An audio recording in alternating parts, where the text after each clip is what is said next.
মহামানব মহৎ।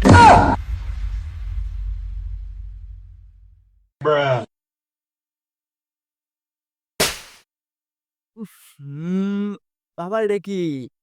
এটা আমার হু, এটা হু আয়া মাইকা গুড়া করছে।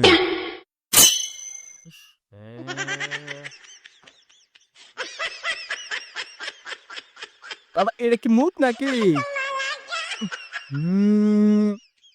এটা আমার মন। তোমার সমস্যা কি হেনা ক? বাবা হাত দেখুন আমার বয়স কত হয়েছে, এই যে হিবারা রশিদুল্লাহ গেছে এমনি করলে বিরাট সুন্দর কবিরাজি করবে। বাবা আমি তো বিয়া করা পাই না। আইন থাম। না, এটা সাবা। আর তোর মা একটা নে। তোর মেয়েতর ইন্নালে হ্যাঁ। এই no. তুই তো শুরু বাবা বারো বাচ্চা জামালা মেয়েতে লেগে যাচ্ছ। তোর মেয়ে ভাই আমি পারি না আর পারি না, আমি কেন মরি